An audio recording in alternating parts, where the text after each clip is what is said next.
Thank you so much, Strobe, for your extraordinary leadership here at Brookings, and thanks to all of you in attendance.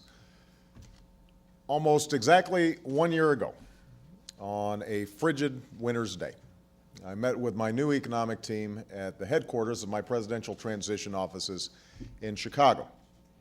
And over the course of 4 hours, my advisors presented an analysis of where the economy at that time stood, accompanied by a chilling set of charts and graphs predicting where we might end up.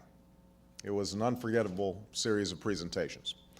Christy Romer, who's here today, tapped to head the Council of Economic Advisors, as well as Larry Summers, who I'd chosen to head the National Economic Council, described an imminent downturn comparable in its severity to almost nothing since the 1930s. Tim Geithner, my incoming Treasury Secretary, reported that the financial system, shaken by the subprime crisis, had halted almost all lending, which in turn threatened to pull the broader economy in a downward spiral. Peter Orszag, my incoming Budget Director, closed out the proceedings with an entirely dismal report on the fiscal health of the country, with growing deficits and debt stretching to the horizon.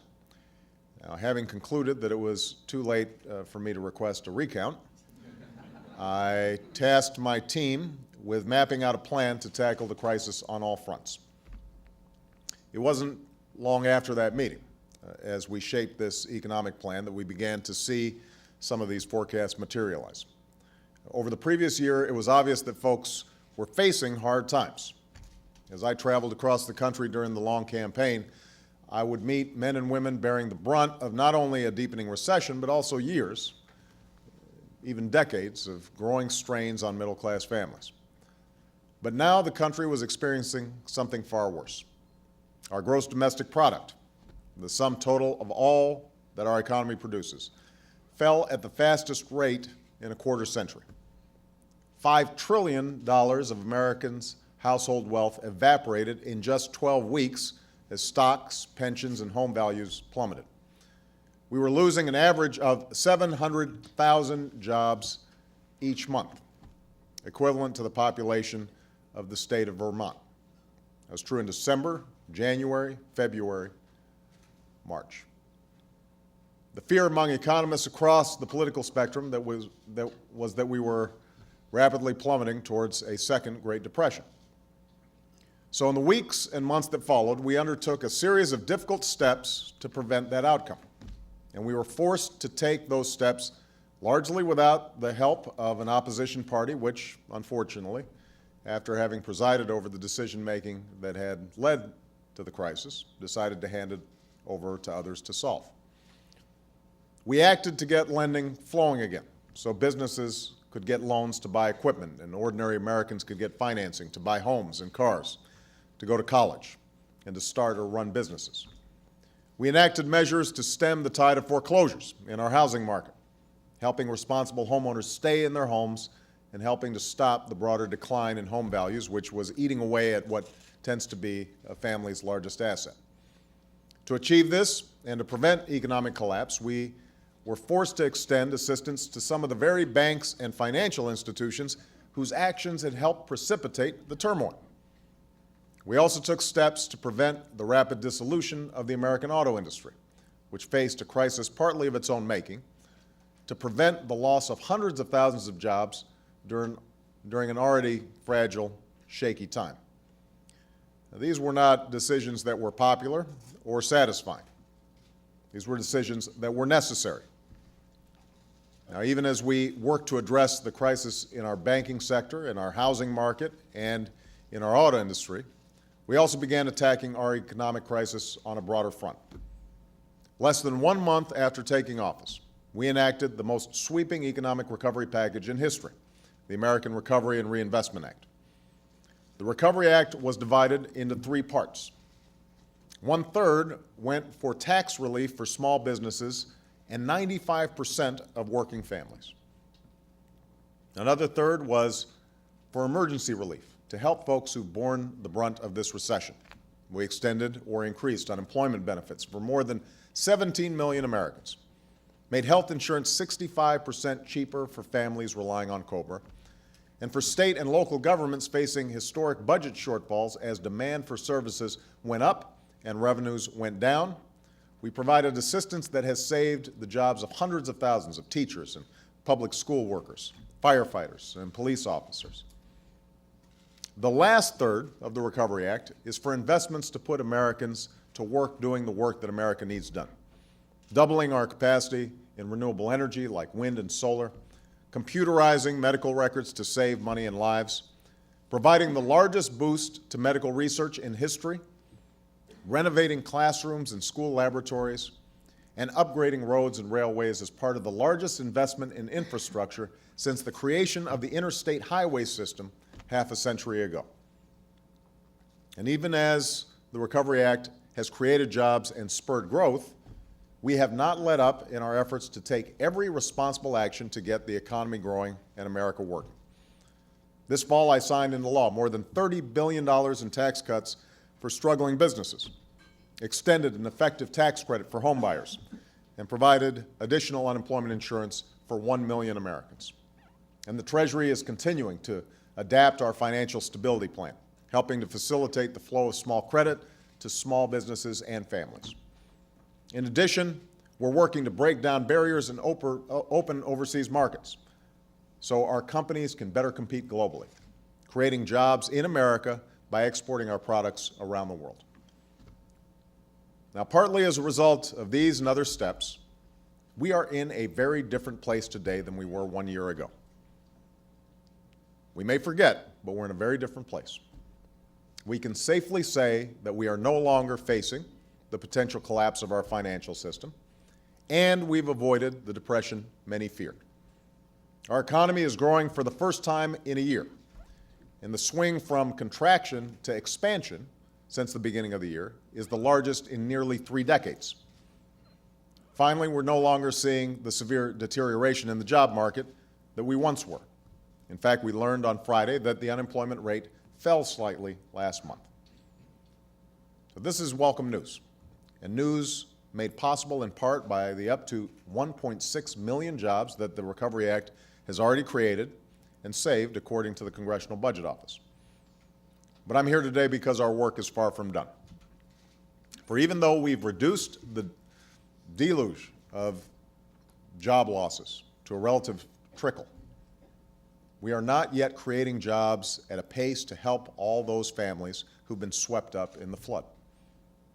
There are more than 7 million fewer Americans with jobs today than when this recession began. That's a staggering figure, and one that reflects not only the depths of the hole from which we must ascend, but also a continuing human tragedy. It was mentioned that I was in Allentown, Pennsylvania this past weekend, and went to a job center where people were engaged in job search, and it ran the spectrum. Blacks, whites, Hispanics, young people who were just starting their careers, individuals 50, 60 years old looking for a job. And they were putting a brave face on it, confident that eventually things would work out, but you could also see the sense of anxiety, the fear that perhaps this time it was different. And sometimes it's hard to break out of the bubble here in Washington and remind ourselves that behind these statistics are people's lives, their capacity to do right by their families. It speaks to an urgent need to accelerate job growth in the short term while laying a new foundation for lasting economic growth. So my economic team has been considering a full range of additional ideas to help accelerate the pace of private sector hiring. We held a jobs forum at the White House that brought together small business owners, CEOs, union members, economists, folks from nonprofits, and state and local officials to talk about job creation. And I've asked people to lead forums in their own communities, sending the results to me. So we are hearing as many voices as possible as we refine our proposals. We've already heard a number of good ideas, and I know we'll learn of many more. So today I want to outline some of the broader steps that I believe should be at the heart of our effort to to accelerate job growth. Those areas that will generate the greatest number of jobs while generating the greatest value for our economy. Now, first, we're proposing a series of steps to help small businesses grow and hire new staff. Over the past 15 years, small businesses have created roughly 65% of all new jobs in America. These are companies formed around kitchen tables and family meetings, formed when an entrepreneur takes a chance on a dream, formed when a worker decides it's time she became her own boss. These are also companies that drive innovation, producing 13 times more patents per employee than large companies. And it's worth remembering, every once in a while, a small business becomes a big business and changes the world. And that's why it's so important that we help small businesses struggling to stay open or struggling to open in the first place during these difficult times. Building on the tax cuts in the Recovery Act, we're proposing a complete elimination of capital gains taxes on small business investment, along with an extension of write-offs to encourage small businesses to expand in the coming year.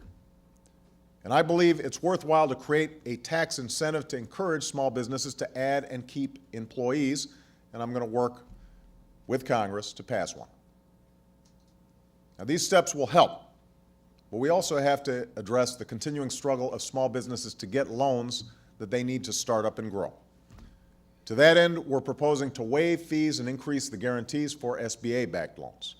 And I'm asking my Treasury Secretary to continue mobilizing the remaining TARP funds to facilitate lending to small businesses.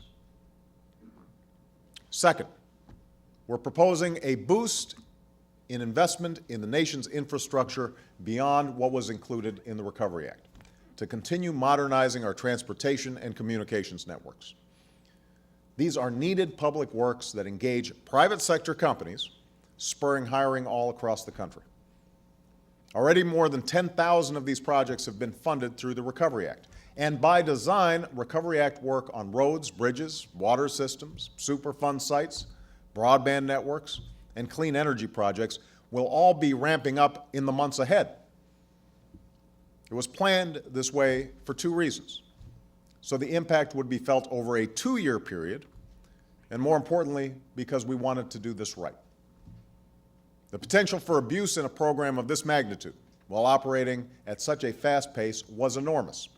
So I asked Vice President Biden and others to make sure, to the extent humanly possible, that the investments were sound, the projects worthy, and the execution efficient. What this means is that we're going to see even more work and workers on recovery projects in the next 6 months than we saw in the last 6 months. Even so, there are many more worthy projects than there were dollars to fund them. I recognize that by their nature, these projects often take time and will therefore create jobs over time. But the need for jobs will also last beyond next year, and the benefits of these investments will last years beyond that. So adding to this initiative to rebuild America's infrastructure is the right thing to do. Third, I'm calling on Congress to consider a new program to provide incentives for consumers who retrofit their homes to become more energy efficient, which we know creates jobs, saves money for families, and reduces the pollution that threatens our environment. And I'm proposing that we expand select Recovery Act initiatives to promote energy efficiency and clean energy jobs, which have been proven to be particularly popular and effective. It's a positive sign that many of these programs drew so many applicants for funding that a lot of strong proposals that will leverage private capital and create jobs quickly, did not make the cut. With additional resources in areas like advanced manufacturing of wind turbines and solar panels, for instance, we can help turn good ideas into good private sector jobs. Finally, as we are moving forward in these areas, we should also extend the relief in the Recovery Act, including emergency assistance to seniors, unemployment insurance benefits, COBRA, and relief to states and localities to prevent layoffs. This will help folks weathering these storms while boosting consumer spending and promoting job growth. Of course, there's only so much government can do. Job creation will ultimately depend on the real job creators, businesses across America. We were encouraged today to hear from the Business Roundtable that their survey showed greater confidence and greater potential investment coming out of the business community. Government can help lay the groundwork on which the private sector can better generate jobs, growth, and innovation. After all, small business tax relief is not a substitute for ingenuity and industriousness by our entrepreneurs, but it can help those with good ideas to grow and expand. Incentives to promote energy efficiency and clean energy manufacturing don't automatically create jobs or lower carbon emissions, but these steps provide a framework in which companies can compete and innovate to create those jobs and reduce energy consumption. And while modernizing the physical and virtual networks that connect us will create private sector jobs, they'll do so while making it possible for companies to more easily and effectively move their products across this country, around the world, and that will create more jobs. And given the challenges of accelerating the pace of hiring in the private sector, these targeted initiatives are right and they are needed. But with a fiscal crisis to match our economic crisis, we also must be prudent about how we fund it. So to help support these efforts, we are going to wind down the Troubled Asset Relief Program, or TARP, the fund created to stabilize the financial system so banks would lend again. I don't think I have to tell you there's rarely been a less loved or more necessary emergency program than TARP, which, as galling as the assistance to banks may have been, indisputably helped prevent a collapse of the entire financial system. Launched hastily, understandably, but hastily, under the last administration, the TARP program was flawed, and we have worked hard to correct those flaws and manage it properly. And today, TARP has served its original purpose, and at much lower cost than we expected. In fact, because of our stewardship of this program and the transparency and accountability we put in place, TARP is expected to cost the taxpayers at least $200 billion less than what was anticipated just this past summer. And the assistance to banks, once thought to cost taxpayers untold billions, is on track to actually reap billions in profits for the tax-paying public. So this gives us a chance to pay down the deficit faster than we thought possible, and to shift funds that would have gone to help the banks on Wall Street to help create jobs on Main Street. Small business, infrastructure, clean energy.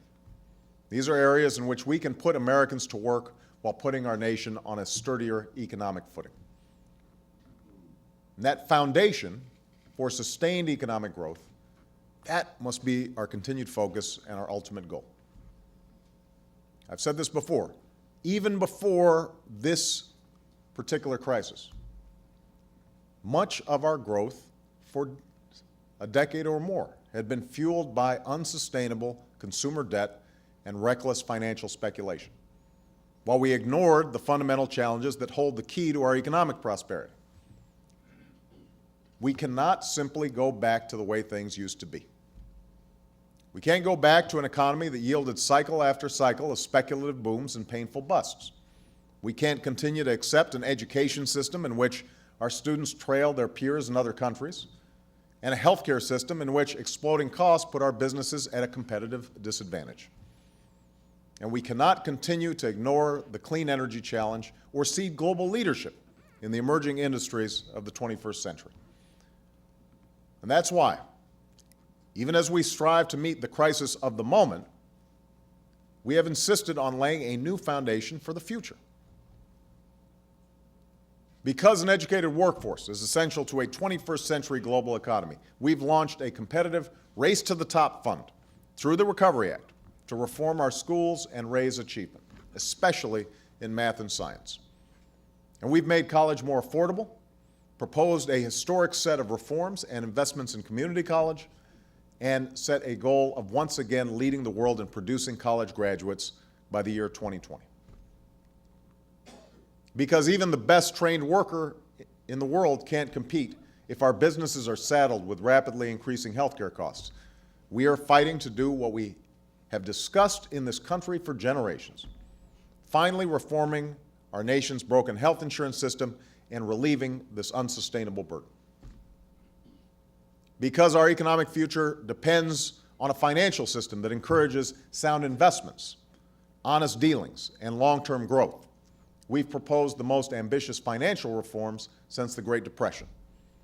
We'll set and enforce clear rules of the road, close loopholes in oversight, charge a new agency with protecting consumers, and address the dangerous systemic risks that brought us to the brink of disaster.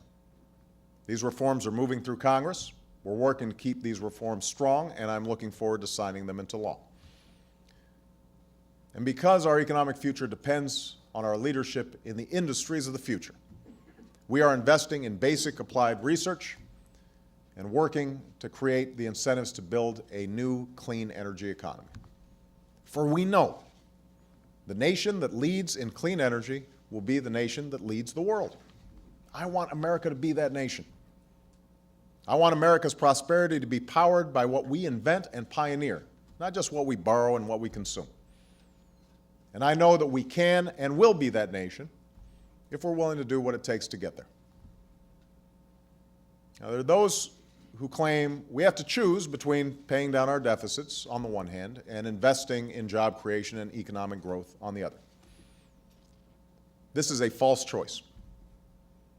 Ensuring that economic growth and job creation are strong and sustained is critical to ensuring that we are increasing revenues and decreasing spending on things like unemployment insurance so that our deficits will start coming down.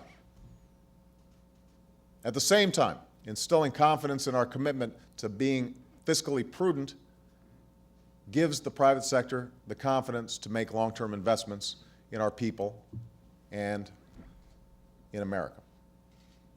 So one of the central goals of this administration is restoring fiscal responsibility.